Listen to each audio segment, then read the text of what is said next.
Gamelan, instrumen tradisional khas Nusantara yang lahir dari abad ke-9. Gamelan tumbuh bersama budaya Jawa, Sunda, dan Bali yang masing-masingnya memiliki karakter yang berbeda-beda. Alat musik ini tidak mengandalkan standar musik barat. Laras Lendro dan Pelok justru menjadi pondasi utamanya. Karena dibangun di luar sistem notasi barat, gamelan sulit beradaptasi ketika berhadapan dengan musik modern. Skala nadanya berbeda, rentang nadanya terbatas, dan pola permainannya tidak dirancang sesuai dengan musik pada zaman sekarang. Mungkin itu sebabnya publik sering beranggapan bahwa gamelan hanyalah untuk musik tradisi. Alat musik ini tidak kompatibel dengan lagu-lagu masa kini. Tapi, apa jadinya bila gamelan mencoba memainkan lagu modern?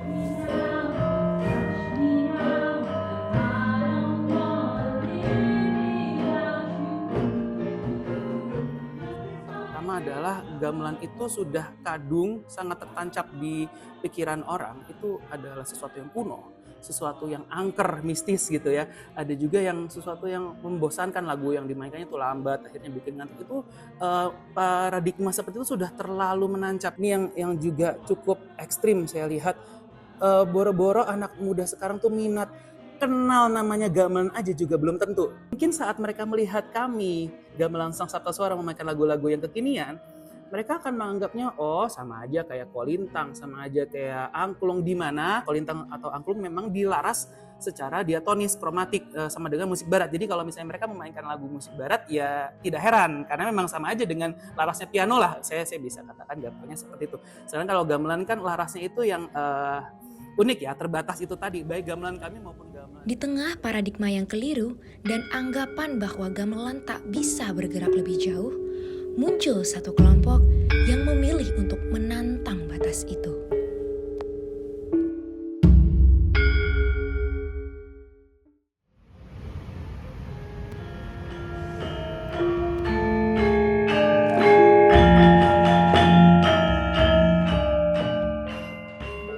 Saya ingin sekali mengembangkan musik tradisional Indonesia, khususnya gamelan, agar bisa dinikmati oleh masyarakat internasional. Gamelan kami bernama Gamelan Sang Saptasuara karena terdiri dari 7 suara atau 7 nada, ya, yang sangat spesifik sehingga dapat memainkan berbagai lagu seluruh dunia. Tidak seperti gamelan pada umumnya yang hanya berpegang pada wilayah dan tradisinya, Sang Saptasuara justru memilih jalan yang berbeda. Mereka bergerak, beradaptasi, dan membuka ruang bagi melodi untuk dipancarkan ke seluruh dunia. Kalau musik gamelan pakem itu hanya musik Jawa, ya sudah itu Jawa. Kalau Bali ya lagu Bali, gamelan Sunda lagu Sunda, udah titik. Tapi ini bisa seluruh dunia. Kami mengiringi gereja juga loh. Waktu orang Jepang datang, kita juga main lagu Jepang. Orang Jepangnya kaget juga, kok bisa main lagu Jepang? Bisa. Dan itu rahasia memang, rahasia kami. Kalau orang pakem itu bermainnya hanya satu gitu. Enggak, kita kan jalan terus. Coba tadi melihat ya, kita jalan terus. Nah itu ala kita. Metodenya itu namanya kami ambil dari beliau itu sudah meninggal lama sekali, ratusan tahun. Itu namanya Raden Mas Surya Putra. Itu dulu beliau juga belajar piano dengan orang Belanda. Waktu Belanda menjajah Indonesia, beliau juga belajar itu. Akhirnya kita mengambil metode beliau. Makanya 7 nada jadi re, mi, fa, sol, la, si, do. Jadi metode beliau kita ambil, kemudian kita terapkan di cara main gamelan. Jadi kami cara bermainnya, notasinya, itu cara membacanya itu berbeda dari gamelan pada umumnya. Dibilang rumit enggak, dibilang gampang juga enggak. Pertama saya akan mencari notasinya dulu, lagu yang memang yang di request oleh misalnya klien gitu ya, ada yang minta lagu ini gitu kan. Alhamdulillah puji Tuhan saya kalau di dunia musik itu istilahnya perfect pitch. Jadi saya bisa tahu kalau misalnya orang memainkan suatu nada itu dari Jawa itu nada apa, saya bisa langsung tahu. Nah dari kemampuan itu saya bisa langsung tulis notnya sesuai dengan jumlah barnya dan seterusnya, ketukannya juga. Nah setelah itu baru proses berikutnya saya tulis notasi untuk instrumennya untuk teman-teman anggota saya memainkannya tuh nanti not apa. Nah itu saya tulisin ketik satu-satu. Awalnya dulu pas awal pendirian kelompok ini sebenarnya saya mau bercita-cita untuk bikin notasinya tuh pakai not balok. Ya, karena sebagai ranger juga maksudnya saya biasa kerja dengan aplikasi yang not balok itu lebih cepat sebetulnya. Tapi karena akhirnya saya melihat prosesnya kok akhirnya teman-teman membacanya tuh nggak bisa secepat kalau misalnya saya pakai not angka gitu kan. Ya udah akhirnya saya balik lagi saya pakai not angka, saya ketikin di Microsoft Word satu-satu gitu kan. Nah, itu yang membutuhkan proses yang lama tuh di situ memang.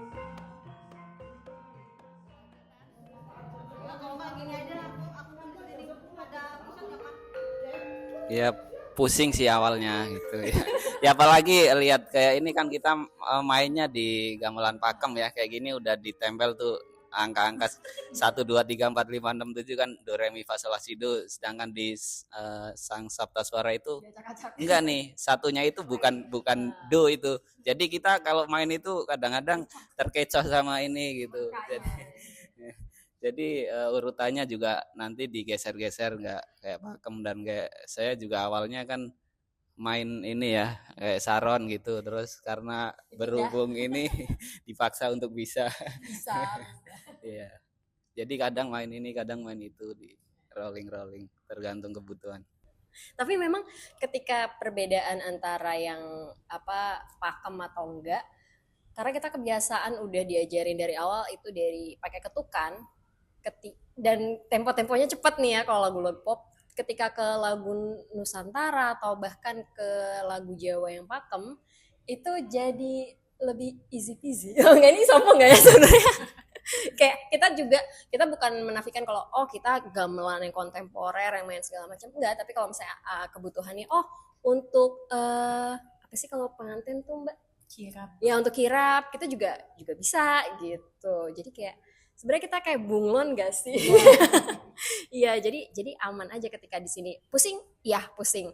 Tapi ketika udah main yang pakemnya atau apanya, kita bisa juga ngikutin gitu. Karena mungkin kalau pelatih mungkin bilang justru kalau yang udah kebiasaan main pakem ke kita itu mungkin mabok gitu. Tapi ke kita karena udah mabok duluan, jadi kita ke yang biasanya aman gitu.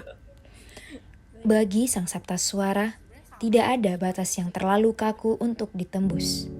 Mereka percaya bahwa tradisi bisa berdampingan dengan modernitas dan gamelan berhak berkembang seperti instrumen lainnya. Namun, perjalanan ini tidak selalu disambut dengan tepuk tangan.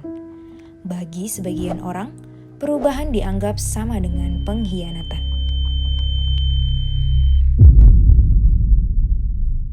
Kami ini gak disukai semua orang karena kami dianggap perusak. Padahal saya nggak rusak loh. Saya kan nggak banting-banting. Saya mukul baik-baik. Tapi iya betul sekali. Banyak tidak suka sama kita, benci sama kita karena kita punya metode baru yang sungguh sangat sulit. Nah mereka iri, mungkin nyinyir gitu kan. Nah nggak apa-apa, kita tetap pantang mundur, maju terus.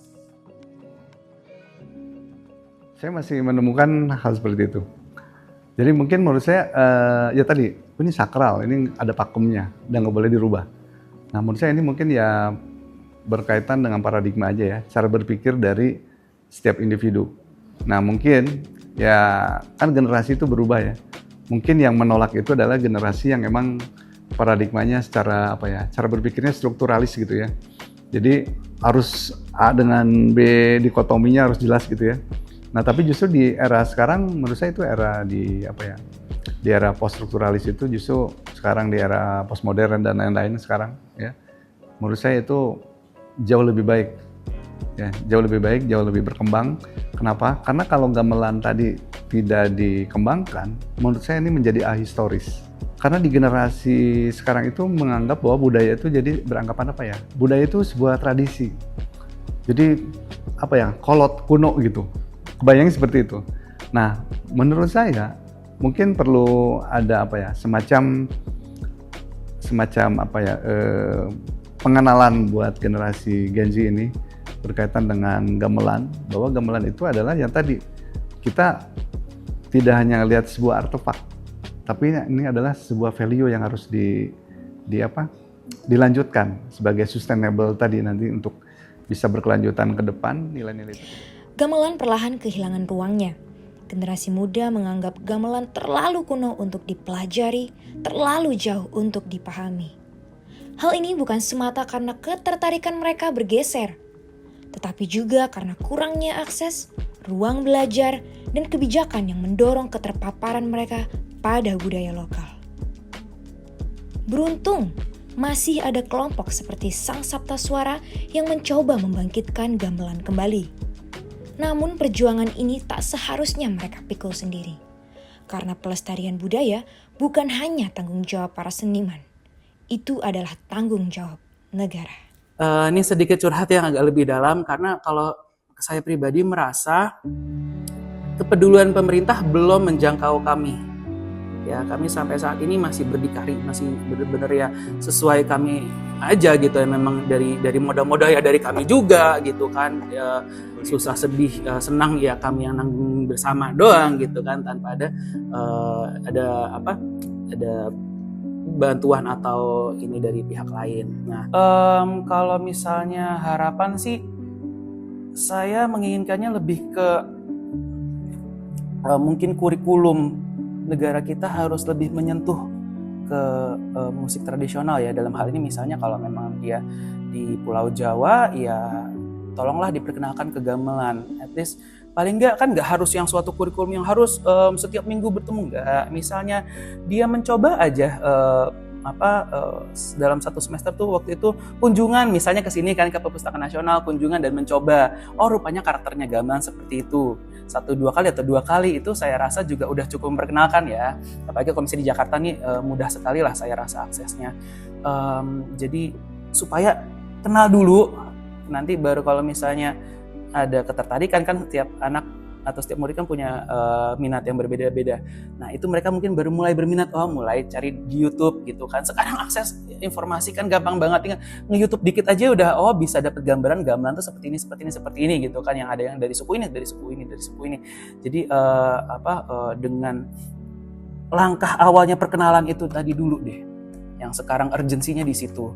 Karena kalau misalnya harapan di pelestariannya sebenarnya pasti sudah ada. Maksud saya adalah kita secara pendidikan ISI, Institut Seni Indonesia tuh di Solo, di Denpasar gitu kan, juga di Bandung ada, di Jogja ada. Itu sebenarnya juga unsur pelestariannya atau konservasinya sebenarnya udah ada kan gitu. Jadi dan itu membuat orang luar negeri gitu itu udah banyak sekali yang berminat. Bahkan kalau misalnya di Amerika sendiri kan konon katanya udah hampir 500-an grup ya gamelan Jawa. Di UK di Inggris itu juga udah ada 200-an atau sekian gamelan Jawa. Kalau di Jepang juga udah 100-an grup gamelan Bali. Itu yang saya dengar ya, saya sendiri juga belum pernah datang melihat, tapi saya dengar seperti itu keadaannya. Jadi memang kalau dunia sendiri sebenarnya udah banyak yang terekspos, tapi yang tinggal di Indonesianya, di generasi mudanya ini justru yang bukan belum ya. Maksudnya kalau ditanya ada tapi kurang merata, jadi kurang mengenal budayanya sendiri, khususnya di gamelannya sendiri. Negeri ini memiliki begitu banyak kekayaan budaya, tetapi tidak semuanya diberi ruang untuk berkembang. Disinilah Sang Sapta Suara berdiri, menjadi pengingat bahwa tradisi tak akan pernah punah selama ada yang memperjuangkannya. Namun perjalanan mereka masih sangat panjang.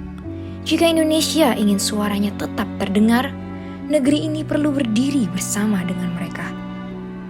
Karena budaya pada dasarnya bukan hanya sekadar warisan, melainkan juga merupakan sebuah janji yang harus kita sampaikan kepada masa depan.